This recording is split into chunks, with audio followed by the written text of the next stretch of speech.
Hello दोस्तों, स्वागत है आपका हमारे चैनल इंडियन अफेयर्स पर।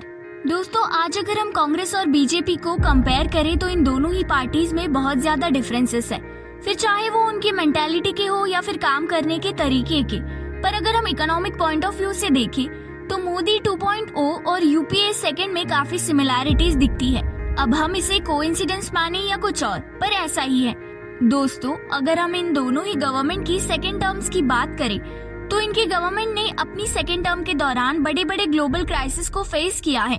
यूपीए गवर्नमेंट के टाइम पर 2007 और 8 के ग्लोबल फाइनेंशियल क्राइसिस आए थे और जिनका इम्पैक्ट 2009 से इंडिया ने देखना शुरू किया था।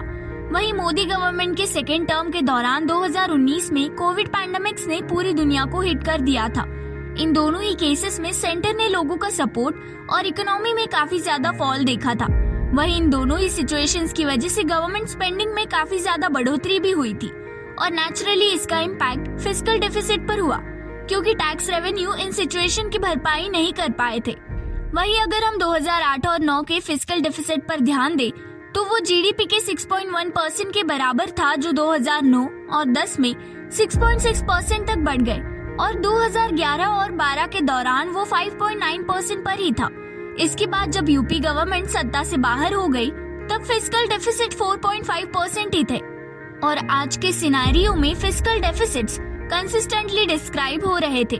पर इसी बीच पैंडेमिक की वजह से 2020 और 21 के दौरान ये डेफिसिट्स 9.2% हो गया। हालांकि गवर्नमेंट ने इसे 6.7% तक लाने में कोई कसर नहीं छोड़ी और अब करंट फाइनेंशियल ईयर 2022-23 में ये फिस्कल डेफिसिट 5.3% पर है।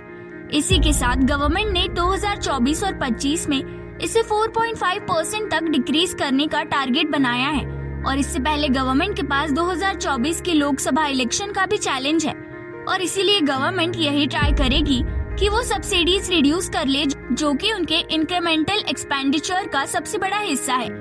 दोस्तों, बात केवल फिस्कल डेफिसिट की नहीं है, यहाँ पर फ्यूल फैक्टर भी एक इम्पोर्टेंट रोल प्ले कर रहा है, क्योंकि जब भी गवर्नमेंट फ्यूल प्राइसेस को कंट्रोल करने के लिए कोई इनिशिएटिव लाती है तो इसमें सबसे बड़े लूजर्स ऑयल मार्केटिंग कंपनीज होती हैं और इसीलिए ये एक डिबेट का सब्जेक्ट भी बन गया है। केवल इतना ही नहीं, फ्यूल फैक्टर के अलावा रुपीस की गिरती ई वैल्यू भी एक बहुत बड़ा चैलेंज है, जो दोनों ही गवर्नमेंट ने अपने समय में फेस किए हैं। हालांकि अभी रुपीस लो पर ही ट्रेल कर रहा है और इसीलिए मोदी गवर्नमेंट के पास 2024 तक इसे किसी भी तरह से कंट्रोल करने के लिए कुछ ही समय बचा है। दोस्तों, इस बारे में आपकी राय हमें जरूर बताइए और ऐसी ही नई वीडियोस के लिए चैनल को लाइक, शेयर और सब्सक्राइब करना मत भूलिए।